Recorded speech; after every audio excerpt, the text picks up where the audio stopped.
अस्सलाम वालेकुम नाज़रीन, आप देख रहे हैं ZH न्यूज़ में हूँ ज़हीर अहमद। नाज़रीन, फ़ंड ट्रांसफ़र करने का मामला, कल रिपोर्ट जमा करवानी है, आज आखिरी तारीख थी।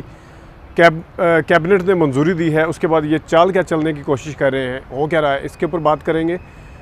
इसके अलावा जो राना सनाउल्लाह साहब ने एक बात की है, बड़ी सेंसिटिव सी है। एक तो उन्होंने कहा कि इलेक्शन जो है वो 14 मई को कुछ भी कर ले नहीं हो सकते, लेकिन उसके साथ उससे ज़्यादा ख़तरनाक जो बात की है उसके ऊपर बात करेंगे। और जो शहबाज शरीफ साहब ने 14 अप्रैल को किया, हमारे दोस्त एजाज़ सैयद साहब ने उसके ऊपर वीलॉग भी किया, जो कुछ किया उसके ऊपर थोड़ी सी बात करेंगे कि वज़ीर-ए-आज़म का डेकोरम, उसका ओहदा वो क्या है, और सिविल सुपरमेसी और इसकी जो बात करने की बातें हैं और अमली तौर पे इसके ऊपर क्या है, इस पे बात करेंगे सबसे पहले। और एक आखिर में अज़हर जावेद साहब पे भी बात करेंगे, जो दुनिया के रिपोर्टर हैं और जो रिपोर्टर कम हैं और नवाज शरीफ के मेरे ख्याल में घर के मुलाजिम ज़्यादा लगते हैं, उसके ऊपर बात करेंगे। लेकिन सबसे पहले हम शुरू करते हैं कि आज क्योंकि तारीख जमा करवानी थी, स्टेट बैंक ने आगे कह दिया कि हमने पैसे जो हैं वो मुख्तस कर दिए हैं।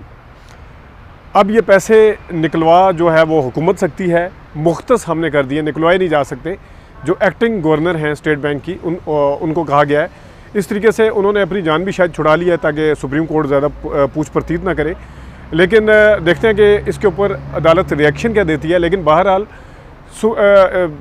जो स्टेट बैंक के इस मूव से जो गवर्नमेंट अभी तक बयानियाँ बना रही थी कि हमारे पास पैसे नहीं हैं, वो अमली तौर पर, वैसे तो ये 2-3 दिन पहले भी जिस टाइम स्टेट बैंक ने बताया था कि 1 खरब और इतने अरब पड़े हुए हैं हमारे पास, लेकिन जो गवर्नमेंट बयानियाँ बनाने की कोशिश कर रही थी उसको गलत साबित कर दिया है अमली तौर पर, प्रैक्टिकली। अब ये रिकॉर्ड के ऊपर आ चुकी है चीज़ कि वो जो पैसे हैं वो हैं। वो जो कह रहे थे कि हमारे पास पैसे नहीं हैं, यानी कि एक इलेक्शन से सिर्फ भागने के लिए, कभी पैसे नहीं हैं, कभी हो नहीं सकते इलेक्शन, कभी मामलात नहीं हैं, एक दिन करवाने हैं, अदालत ख़राब है, ये करते करते और अब राना सनाउल्लाह कहाँ तक पहुँच गए हैं उसके ऊपर भी बात करते हैं। उन्होंने और ज़्यादा ख़तरनाक बात कर दी है। लेकिन बहरहाल गवर्नर, स्टेट बैंक की एक्टिंग गवर्नर की इस मूव के बाद ये चीज़ तो साबित हो गई है।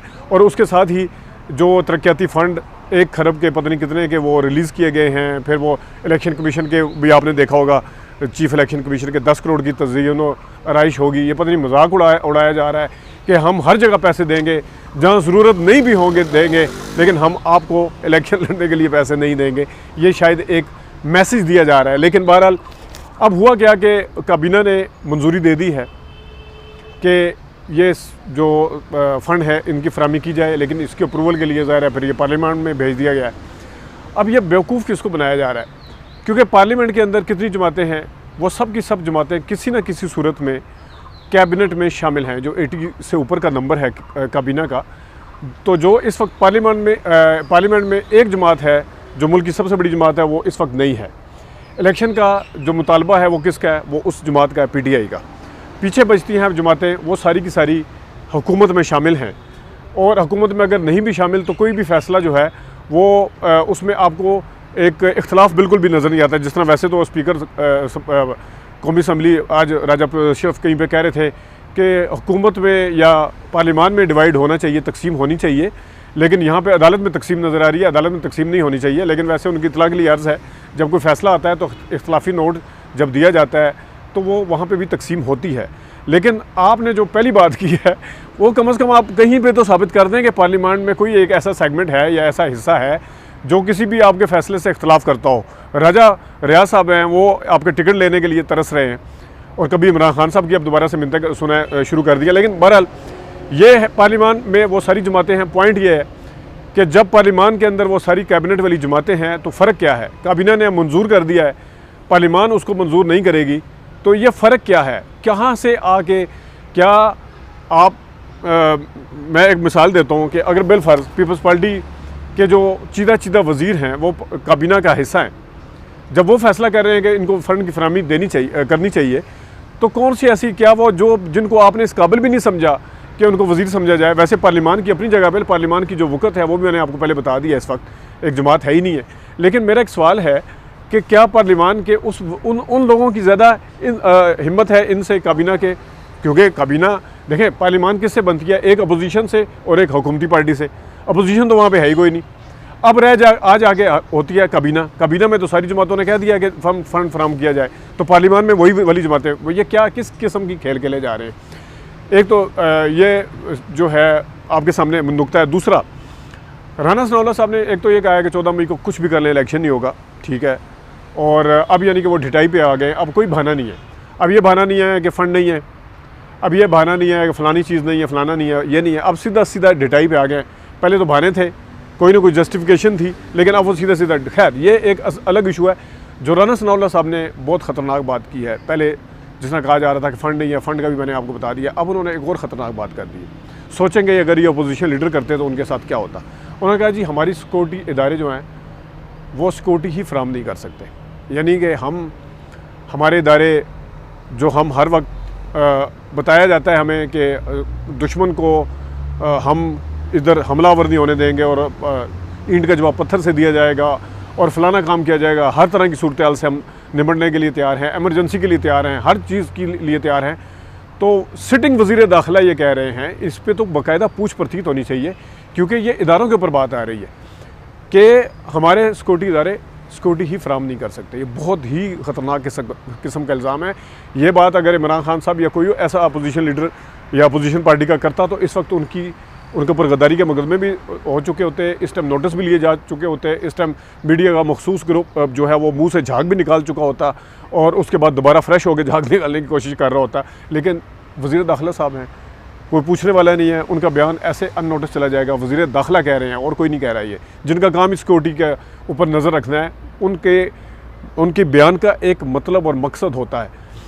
तीसरा, अब आते हैं ज़रा नवाज शरीफ और शहबाज शरीफ साहब की तरफ। नवाज शरीफ साहब की तरफ इसलिए असद जावेद साहब पे बाद में आते हैं। शहबाज शरीफ साहब ने, आज़ाद सैयद साहब हमारे दोस्त हैं, उन्होंने बताया 14 अप्रैल को जो कुछ हुआ वहाँ पे वज़ीर आर्मी चीफ़ ने, क्योंकि कोर कमांडर कॉन्फ्रेंस भी चेयर करनी थी, तो बताया गया ADC साहब ने वज़ीर आज़म को, वज़ीर आज़म उठ के खड़े हो गए, उन्होंने स्पीकर साहब को बताया कि इन्होंने कोर कमांडर कॉन्फ्रेंस चेयर करनी है। मैं मुख्तसर आपको बता रहा हूँ। तो आगे से स्पीकर साहब ने कोई ख़ास रिएक्शन शायद इसलिए नहीं लिया क्योंकि ज़ाहिर है नुमाइंदगान ने कोई आर्मी चीफ से सवाल करने होंगे, कोई उनको सुनना होगा, तो उन्होंने कोई इतना नोटिस नहीं लिया। थोड़ी देर बाद फिर मुर्तज़ा जावेद अब्बासी साहब को वज़ीर आज़म साहब ने कहा, फिर भी नोटिस नहीं लिया गया। तो आखिरकार चल के खुद वज़ीर आज़म साहब पहले खड़े हुए, उन्होंने स्पीकर से कहा, फिर चल के वज़ीर आज़म साहब खुद आर्मी चीफ़ के पास गए और उन्होंने जो कुछ कहा वो सारा कुछ आपके सामने है। ये है वज़ीर आज़म का डेकोरम, ये है उनके ओहदे का डेकोरम, कौन किसके नीचे है, कौन किसको रिपोर्ट करता है, ये है उसका डेकोरम। वो अब आपके सामने है। सिविल सुप्रीमेसी की बात होती है तो ये चीज़ें जो होती हैं ऑप्टिक्स होती हैं, वो अपने एक्शन से साबित करनी होती हैं। ये है जो माइंड सेट, ये माइंड सेट मैं इसलिए कह रहा हूँ कि माइंड सेट ये वही है जिस तरह एतजाज़ हसन साहब बताते हैं कि जिस वक्त मैं वकला का हम लेके आ रहे थे लॉन्ग मार्च गुजरांवाला में पहुंचा, तो ये क्योंकि नवाज शरीफ साहब की गाड़ी के अंदर गाड़ी में साथ थे, उस वक्त के आर्मी चीफ जनरल कियानी साहब का फ़ोन आया और एतजाज़ हसन साहब फ़ोन पे बात कर रहे थे और वो कह रहे थे यस जनरल, ठीक जनरल, ओके जनरल, जो भी बात हुई होगी। तो जब फ़ोन बंद हुआ तो वज़ीर आज़म अपने उस वक्त लीडर जो अपोजिशन लीडर कह सकते हैं नवाज शरीफ साहब ने कहा कि किससे बात कर रहे थे। उन्होंने कहा जी आर्मी चीफ से बात कर रहा था। उन्होंने कहा आप सिर्फ जनरल कह रहे थे, आप जनरल साहब नहीं कह रहे थे। उन्होंने कहा जी जब जनरल होता है तो जनरल होता है, बस मिस्टर जनरल या जनरल के साथ नहीं लगता। ये है वो माइंड सेट जो सिविल सुप्रीमेसी की बात करता है। और इस हवाले से अब और क्या कहा जा सकता है। आखिर में असद जावेद साहब जो यहाँ के कोर्ट रिपोर्टर हैं उनको तो कुछ पता नहीं है, बकौल उनके यहाँ पे वो लंदन में बैठे हुए 5, 7, 10 हज़ार किलोमीटर के फासले पर वहाँ पे बातें करके बता रहे हैं कि फ़ैसला हो गया है सुप्रीम कोर्ट के अंदर। अगर कोई इस तरह की मूव हुई चीफ जस्टिस की तरफ से तो एक बेंच अंदर से उठेगा और अंदर से आवाज़ उठेगी और उनके फैसलों को वो कर दिया जाएगा और चीफ जस्टिस की नौकरी भी जा सकती है।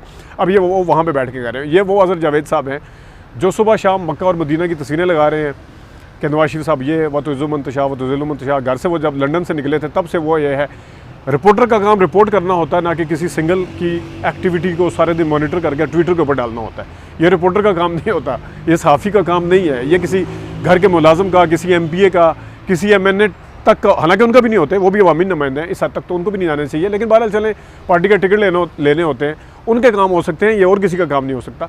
लेकिन बहरहाल ये काम भी वहाँ पे हो रहे हैं। ये थे कुछ डेवलपमेंट जो अपडेट्स थी जिसके ऊपर बात करनी थी। अपना ख्याल रखिएगा। अभी तक के लिए इतनी इजाज़त दीजिए। अल्लाह हाफ़िज़।